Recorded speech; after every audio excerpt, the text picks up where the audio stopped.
بسم اللہ الرحمن الرحیم۔ السلام علیکم۔ انفارمیٹیو اینڈ ہسٹورک ویڈیوز کے ساتھ میں ہوں اسد سیال۔ ہندوستان کے آخری شہنشاہ بہادر شاہ ظفر کے آخری ایام۔ جب ہندوستان کے آخری شہنشاہ بہادر شاہ ظفر کو میکنن مکینزی بحری جہاز میں بٹھایا گیا تو یہ جہاز 17 اکتوبر 1858 کو رنگون پہنچ گیا۔ شاہی خاندان کے 35 مرد اور خواتین بھی تاجدار ہند کے ساتھ تھیں۔ کیپٹن ڈینسل ڈیوس رنگون کا انچارج تھا۔ وہ بندرگاہ پہنچا، اس نے بادشاہ اور اس کے حواریوں کو وصول کیا، رسید لکھ کر دی اور دنیا کی تیسری بڑی سلطنت کے آخری فرمانروا کو ساتھ لے کر اپنی رہائش گاہ پر آ گیا۔ ڈینسل پریشان تھا۔ بہادر شاہ ظفر قیدی ہونے کے باوجود بادشاہ تھا اور نیلسن کا ضمیر گوارا نہیں کر رہا تھا کہ وہ بیمار اور بوڑھے بادشاہ کو جیل میں پھینک دے، مگر رنگون میں کوئی ایسا مقام نہیں تھا جہاں بہادر شاہ ظفر کو رکھا جا سکے۔ وہ رنگون میں پہلا جلا وطن بادشاہ تھا۔ نیلسن ڈیوس نے چند لمحے سوچا اور مسئلے کا دلچسپ حل نکال دیا۔ نیلسن نے اپنے گھر کا گراج خالی کروایا اور تاجدار ہند، ضلع سبحانی اور تیموری لہو کے آخری چشم و چراغ کو اپنے گراج میں قید کر دیا۔ بہادر شاہ ظفر 17 اکتوبر 1858 کو اس گراج میں پہنچا اور 7 نومبر 1862 تک 4 سال اسی میں رہا۔ یہ 7 نومبر کا سرد دن تھا اور سن تھا 1862۔ بد نصیب بادشاہ بہادر شاہ ظفر کی خادمہ نے شدید پریشانی میں کیپٹن نیلسن ڈیوس کے دروازے پر دستک دی۔ اندر سے اردلی نے برمی زبان میں اس بدتمیزی کی وجہ پوچھی۔ خادمہ نے ٹوٹی پھوٹی برمی میں جواب دیا، ضلع سبحانی کا سانس اکھڑ رہا ہے۔ اردلی نے جواب دیا، صاحب کتے کو کنگھی کر رہے ہیں، میں انہیں ڈسٹرب نہیں کر سکتا۔ خادمہ نے اونچی آواز میں رونا شروع کر دیا۔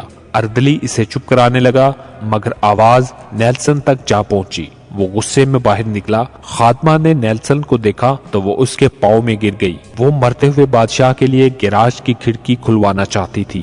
بادشاہ موت سے پہلے آزاد اور کھلی فضا کا ایک گھونٹ بھرنا چاہتا تھا۔ نیلسن نے اپنا پسٹل اٹھایا، گارڈز کو ساتھ لیا اور گراج میں داخل ہو گیا۔ بادشاہ کی آخری آرام گاہ کے اندر بدبو، موت کا سکوت اور اندھیرا تھا۔ اردلی لیمپ لے کر بادشاہ کے سرانے کھڑا ہو گیا۔ نیلسن آگے بڑھا۔ بادشاہ کا کمبل آدھا بستر پر تھا اور آدھا فرش پر۔ اس کا ننگا سر تکیے پر تھا لیکن گردن ڈھلکی ہوئی تھی۔ آنکھوں کے ڈھیلے پپوٹوں کی حدوں سے باہر ابل رہے تھے۔ گردن کی رگیں پھولی ہوئی تھیں اور خشک زدہ ہونٹوں پر مکھیاں بھن بھنا رہی تھیں۔ نیلسن نے زندگی میں ہزاروں چہرے دیکھے تھے لیکن اس نے اس چہرے پر اتنی بے چارگی، اتنی غریب الوطنی نہیں دیکھی تھی۔ وہ کسی بادشاہ کا چہرہ نہیں تھا، وہ دنیا کے سب سے بڑے بھکاری کا چہرہ تھا اور اس چہرے پر ایک آزاد سانس، جی ہاں صرف ایک آزاد سانس کی اپیل تحریر تھی، اور یہ اپیل پرانے کنویں کی دیوار سے لپٹی کائی کی طرح ہر دیکھنے والی آنکھ کو اپنی گرفت میں لے لیتی تھی۔ کیپٹن نیلسن نے بادشاہ کی گردن پر ہاتھ رکھا۔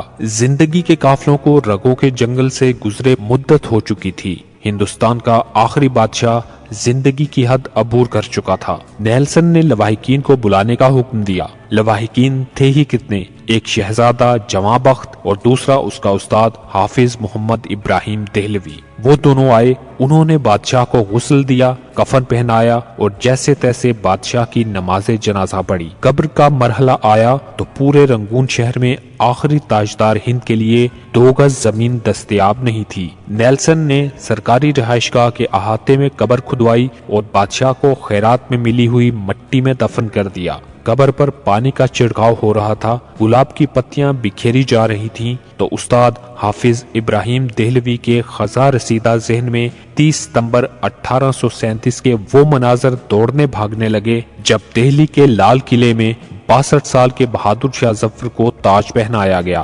ہندوستان کے نئے بادشاہ کو سلامی دینے کے لیے پورے ملک سے لاکھوں لوگ دہلی آئے تھے اور بادشاہ جب لباس فاخرہ پہن کر، شاہی تاج سر پر سجا کر اور نادر شاہی اور جہانگیری تلواریں لٹکا کر دربار عام میں آیا تو پورا دہلی تحسین تحسین کے نعروں سے گونج اٹھا۔ نکارچی نگاڑے بجانے لگے، گویے ہواؤں میں تانے بکھیرنے لگے، فوجی سالار تلواریں بجانے لگے اور رقاصائیں رقص کرنے لگیں۔ استاد حافظ محمد ابراہیم دہلوی کو یاد تھا بہادر شاہ ظفر کی تاج پوشی کا جشن 7 دن جاری رہا اور ان 7 دنوں میں دہلی کے لوگوں کو شاہی محل سے کھانا کھلایا گیا، مگر 7 نومبر 1862 کی اس ٹھنڈی صبح بادشاہ کی قبر کو ایک خوش الہان کاری تک نصیب نہیں ہوا۔ استاد حافظ محمد ابراہیم دہلوی کی آنکھوں میں آنسو آ گئے، انہوں نے جوتے اتارے، بادشاہ کی قبر کی پائنتی میں کھڑا ہوا اور سورہ توبہ کی تلاوت شروع کر دی۔ حافظ ابراہیم دہلوی کے گلے سے سوز کے دریا بہنے لگے۔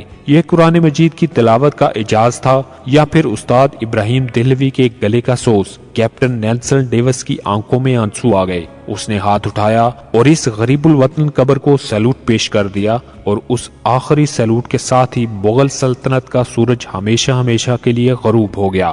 آپ اگر کبھی رنگون جائیں تو آپ کو ڈیگن ٹاؤن شپ کی کچی گلیوں کی بدبودار جھگیوں میں آج بھی بہادر شاہ ظفر کی نسل کے خاندان مل جائیں گے۔ یہ آخری مغل شاہ کی اصل اولاد ہیں، مگر یہ اولاد آج سرکار کے وظیفے پر چل رہی ہے۔ یہ کچی زمین پر سوتی ہے، ننگے پاؤں پھرتی ہے، مانگ کر کھاتی ہے اور ٹین کے کنستروں میں سرکاری نل سے پانی بھرتی ہے، مگر یہ لوگ اس قسم پرسی کے باوجود خود کو شہزادے اور شہزادیاں کہتے ہیں۔ یہ لوگوں کو عہد رفتہ کی داستانیں سناتے ہیں اور لوگ کہہ کے لگا کر رنگون کی گلیوں میں گم ہو جاتے ہیں۔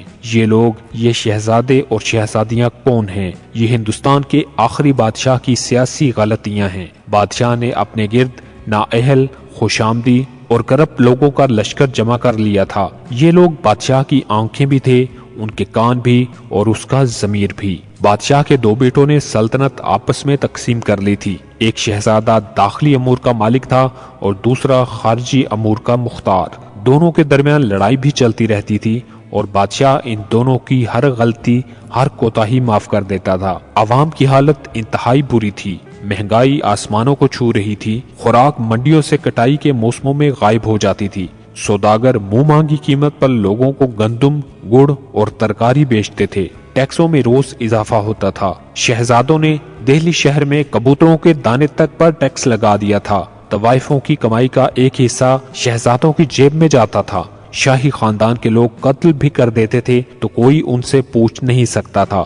ریاست شاہی دربار کے ہاتھ سے نکل چکی تھی، نواب، صوبیدار، امیر اور سلطان آزاد ہو چکے تھے اور یہ مغل سلطنت کو ماننے سے انکاری تھے۔ فوج تلوار کی نوک پر بادشاہ سے جو چاہتی تھی منوا لیتی تھی۔ عوام بادشاہ اور اس کے خاندان سے بیزار ہو چکے تھے۔ یہ گلیوں اور بازاروں میں بادشاہ کو ننگی گالیاں دیتے تھے اور کوتوال چپ چاپ ان کے قریب سے گزر جاتے تھے، جبکہ انگریز مضبوط ہوتے جا رہے تھے۔ یہ روز معاہدہ توڑتے تھے اور شاہی خاندان وسیع تر قومی مفاد میں انگریزوں کے لیے نیا معاہدہ کر لیتا تھا۔ انگریز بادشاہ کے وفاداروں کو قتل کر دیتے تھے اور شاہی خاندان جب احتجاج کرتا تھا تو انگریز بادشاہ کو یہ بتا کر حیران کر دیتا تھا، ذل الہی وہ شخص آپ کا وفادار نہیں تھا، وہ شخص آپ کے خلاف سازش کر رہا تھا، اور بادشاہ اس پر یقین کر لیتا تھا۔ بادشاہ نے طویل عرصے تک اپنی فوج بھی ٹیسٹ نہیں کی تھی، چنانچہ جب لڑنے کا وقت آیا تو فوجیوں سے تلواریں تک نہ اٹھائی گئیں۔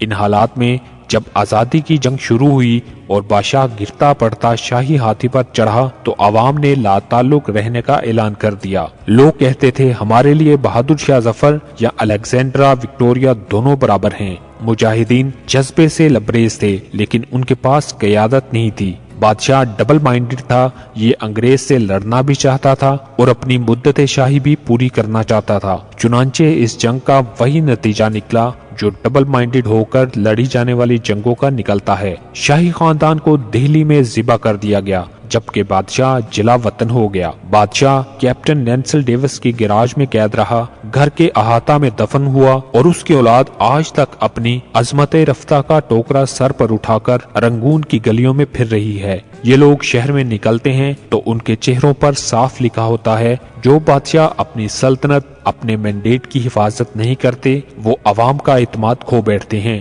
ان کی اولادیں اسی طرح گلیوں میں خوار ہوتی ہیں، یہ عبرت کا کشکول بن کر اسی طرح تاریخ کے چوک میں بھیک مانگتی ہیں۔ لیکن ہمارے حکمرانوں کو یہ حقیقت سمجھ نہیں آتی، یہ خود کو بہادر شاہ ظفر سے بڑا بادشاہ سمجھتے ہیں۔ اللہ ان پر رحم فرمائے۔ اس کے ساتھ ہی مجھے اجازت دیجیے، اللہ نگہبان۔